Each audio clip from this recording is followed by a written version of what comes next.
Oh iya, saya lupa ya tadi belum direkam ya.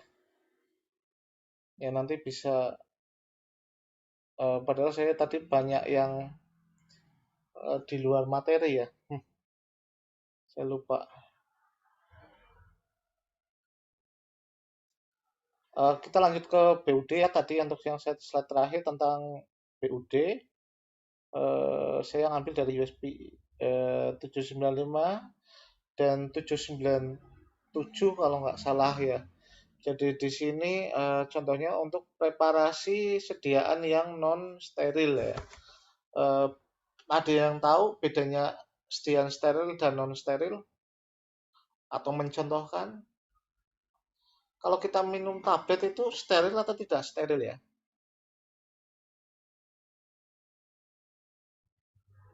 Non Kira-kira steril? steril, Ya, non steril. non steril. Kalau kalau suppositoria,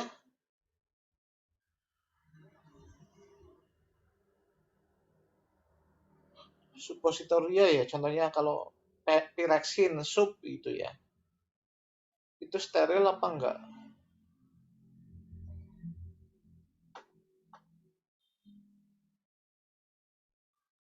Masuk non steril ya. Kenapa? Karena yang dalam kategori sediaan steril yaitu hanya yang untuk produk-produk yang nantinya di apa injeksikan. Kalau tidak diinjeksikan ya bukan steril, termasuk kategori itu.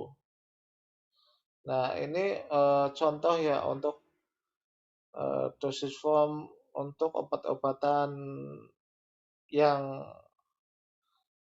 sediaan cair ya. Ini contohnya kayak sirup ya, formulasi yang mengandung air ya. Contohnya kayak sirup itu selama 14 hari. Kemudian eh, untuk obat-obatan yang dilakukan apa yang terdiri dari air atau mengandung air ya. Di sini ada topikal, transdermal atau mukosa liquid, semi solid ya. Di sini bisa sampai 30 hari. Tetapi untuk yang terbaru itu bisa sampai 35 hari ya. Itu bedanya. Untuk formulasi oral cair ya, itu bisa sampai 3 bulan ya untuk yang terbarunya. Ini kan tapi revisinya itu kan tanggal 1 November tahun ini. Kalau masih standarnya masih pakai yang lama masih bisa ya. Jadi pakainya itu 6 bulan itu maksimal ya. Contohnya seperti Puyer ya. Puyer itu 6 bulan. Eh, Standarnya masih sama ya dengan sumber lain yang dari Indonesia. Puyer itu 6 bulan. Bagaimana jika eh,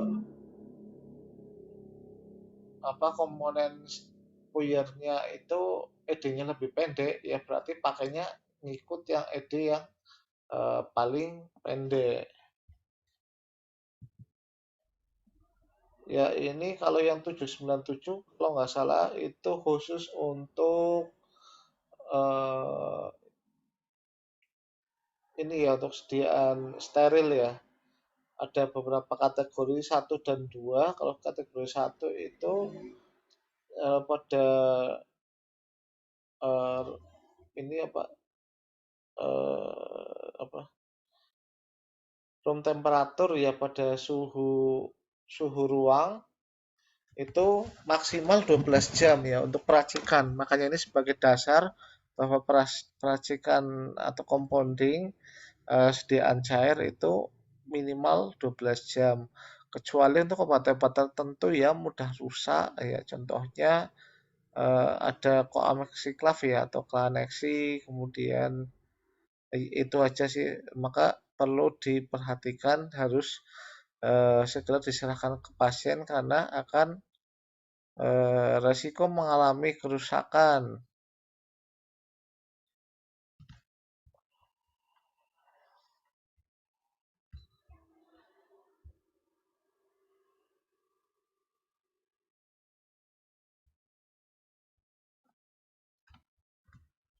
Ya dari materi tadi untuk BUD ada yang ditanyakan nggak?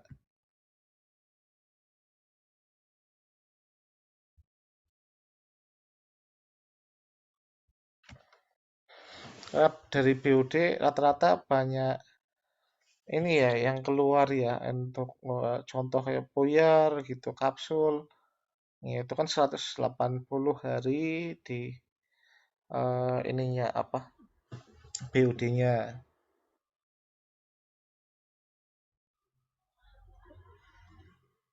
Kalau nggak ada kita lanjut ke materi alur sudah, BUD sudah, ya PTO ya.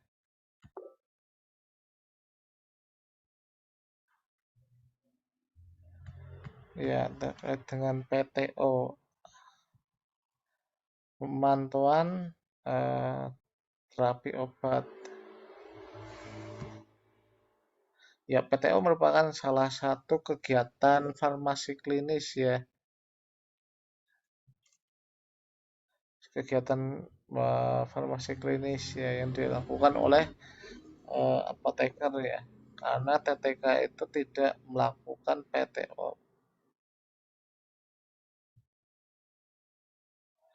Ya, kegiatannya banyak, ada proses pengkajian, resep, dosis, kemudian cara pemberiannya dijelaskan ya untuk edukasinya, reaksi obat yang tidak tidak diinginkan.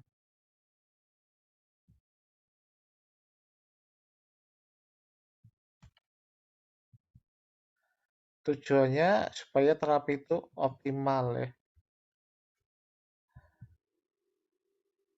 Ya, dalam proses ini merupakan proses yang komprehensif, dimulai dari seleksi pasiennya, yaitu nggak semua pasien akan di PTO ya, hanya beberapa pasien aja.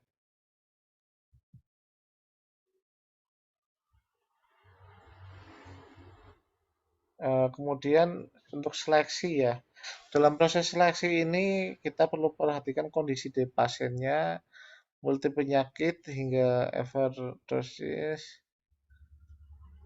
Kemudian perhatikan fungsi hati dan ginjalnya ya.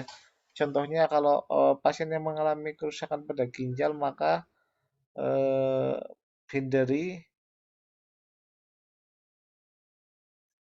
kalau pasien yang mengalami kerusakan ginjal maka hindari obat-obat yang metabolisme di ginjal kayak asam efenamat seperti itu. Kemudian yang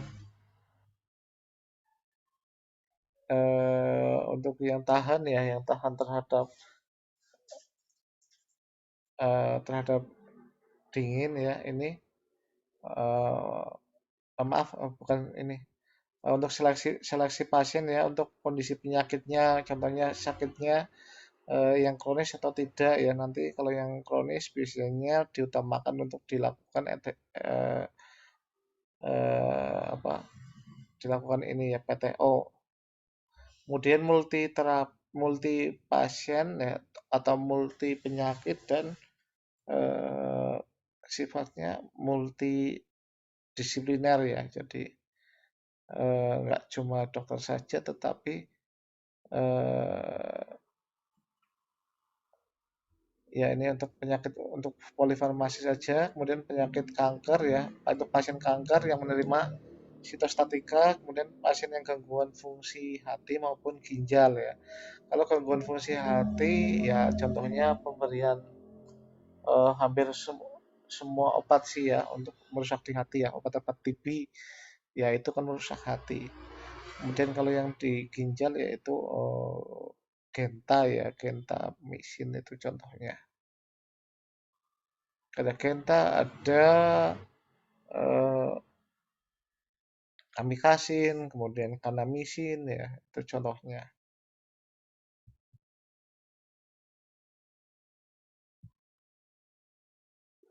Kemudian terkait dengan jenis obat ya, obat-obat yang di PTO adalah obat-obat yang memiliki indeks terapi yang sempit ya. Contohnya ada digoxin, phenytoin ya.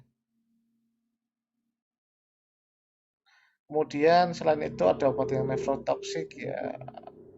Kalau gentamicin juga ototoksik juga, nggak hanya nefrotoksik. Hepatotoksik itu ada obat anti tuberkulosa.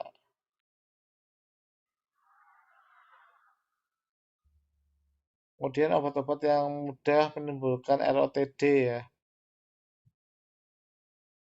Obat-obat kardiovaskular ya itu juga perlu monitor ekstra.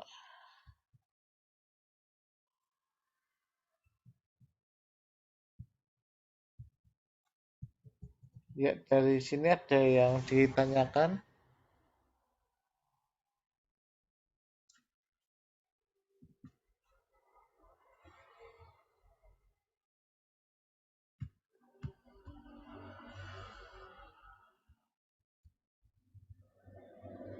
Tadi slide-nya kelihatan kan ya? Sekarang enggak, Kak.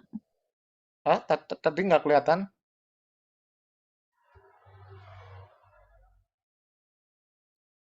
Enggak, yang tadi itu BUD sama PTO tadi kelihatan nggak ya? Pemantauan terapi obat tadi nggak kelihatan ya?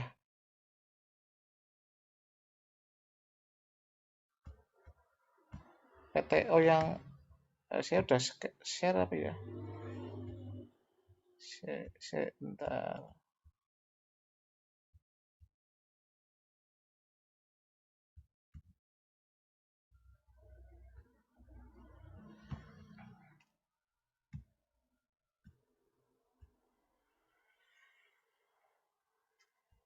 Tapi yang proses ini sudah kan ya?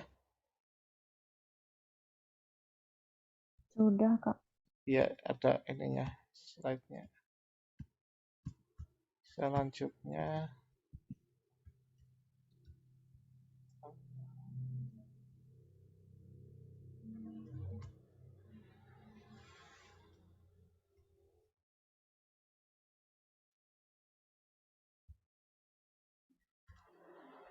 PTO.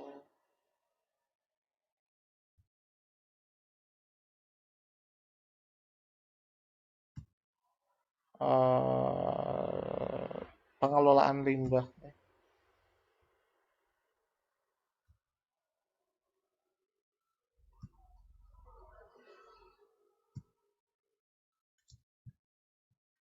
Ini pengelolaan obat rusak ya atau pengelolaan limbah. Ini saya rangkuman sih ya dari panduan panduan ini apa pengelolaan limbah atau obat rusak. Ya, jadi pengelolaan limbah ada beberapa macam.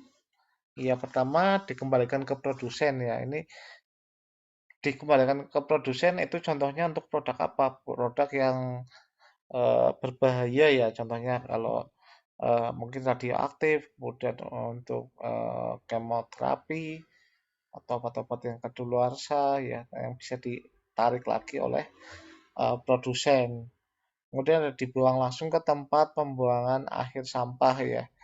Nah, ini harusnya tidak diperbolehkan ya karena apa? Karena bisa juga obatnya nanti resiko diambil pemulung, nanti dijual lagi ya. Jadi di sini perlu pelepasan ya, pelepasan apa wadah obat ya supaya apa? Supaya tidak disalahgunakan oleh orang lain.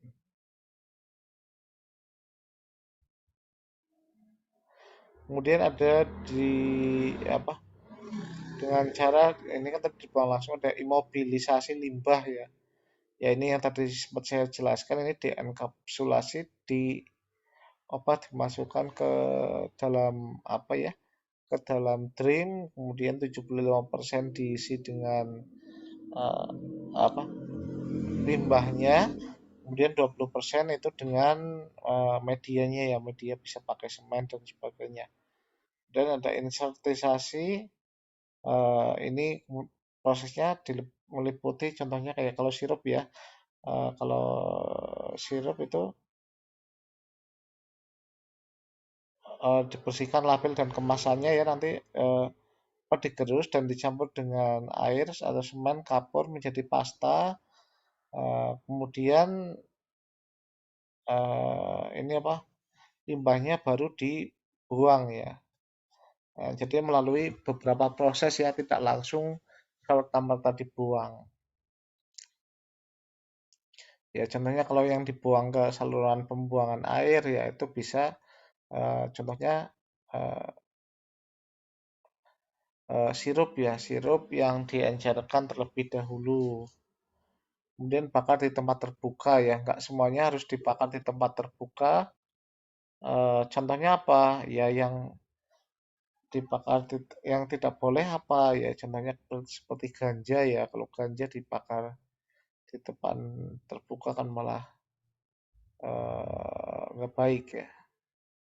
Ya ini beberapa logo ya. Jadi kalau logo yang warnanya ungu pasti limbah sitostatika, kemudian coklat itu limbah farmasi.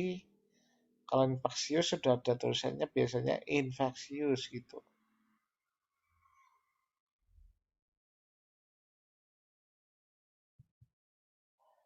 Ya ini gambarannya nanti sudah ada di panduan. Ini lembarnya, lembar pengaduannya. Ya ini pengelolaan limbah nggak terlalu ini sih ya sudah ada nah nih. eh, Nah ini untuk sediaan tertentu itu seperti disposiring ya atau suntikan itu harus dipisahkan ya antara dispo dan siringnya ya atau yang di jarum pada siring. Kenapa? Karena resiko terjadinya apa tertusuk dia oleh jarum.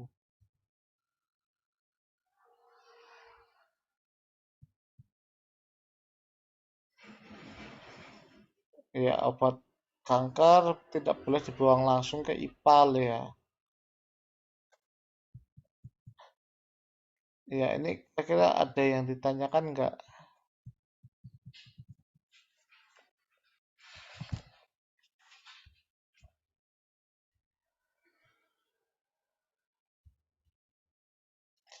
terkait obat-obat ini? Oh ya, kalau yang ujian yang paling dekat Kak siapa ya? Yang sudah keluar. Kak Fahri itu tanggal 7 ya? Atau tanggal berapa nih Kak Fahri?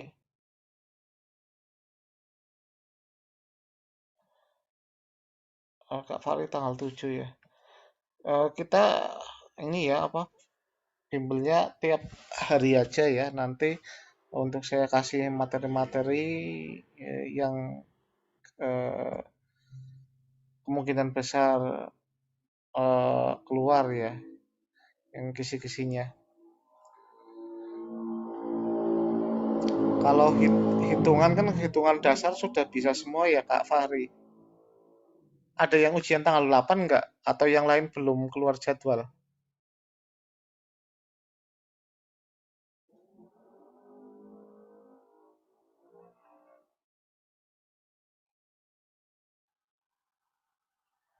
Oh, ada yang 9 ya. Ya nanti kita drill ya untuk pertemuan tiap hari. Oh, ada yang belum keluar jadwal. Ya semoga eh, masih cukup lah untuk waktunya. Ini ya nanti saya kasih contoh sumber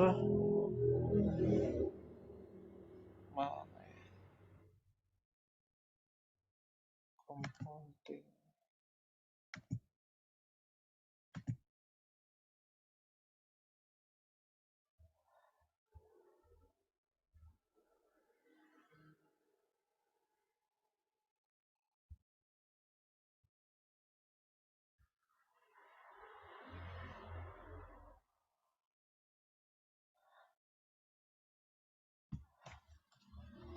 Sumber bahan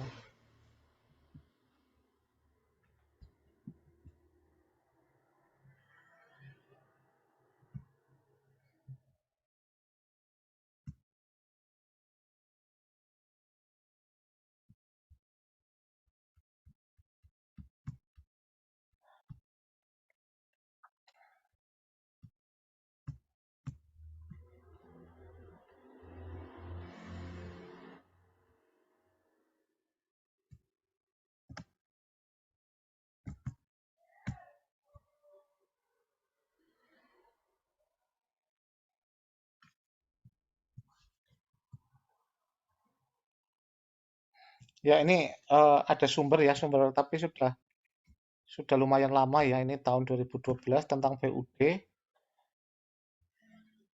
Sumbernya berbahasa Indonesia ya.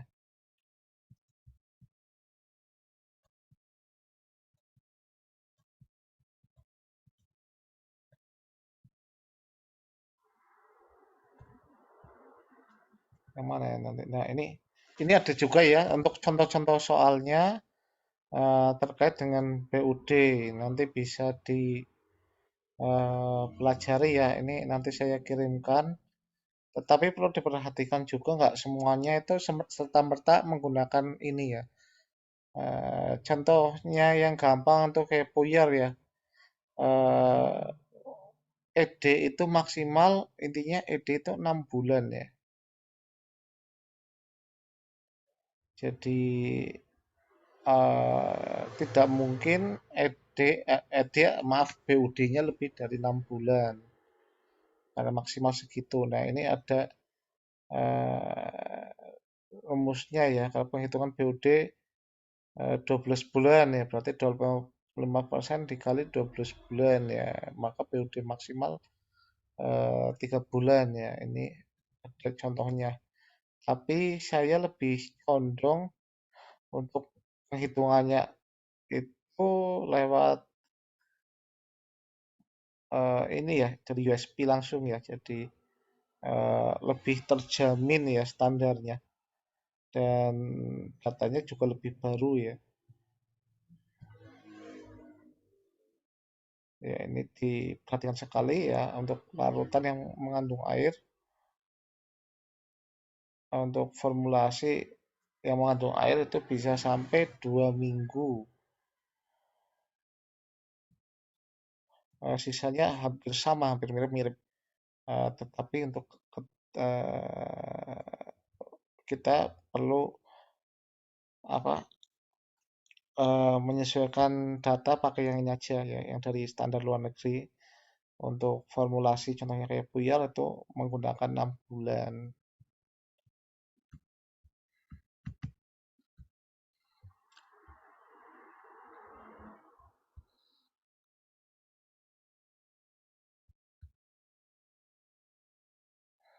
Ya, ada ditanyakan atau ingin dibahas?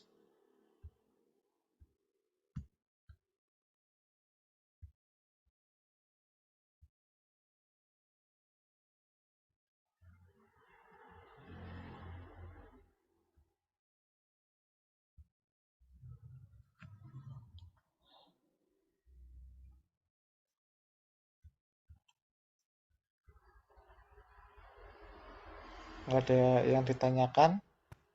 Kalau nggak ada yang ditanyakan, mungkin bisa ini ya kita cukupkan dulu pertemuan untuk hari ini. Mungkin saya kasih apa ya pengingat lagi untuk hal-hal yang perlu dipelajari ya seperti ini standar pelayanan, standar kompetensinya juga, standar kompetensi apoteker itu perlu dipelajari. Kemudian untuk manajerial itu yang penting bagaimana kita bisa memanage kondisi ya. Kita memanage kondisi, kita tidak boleh melawan atasan kita.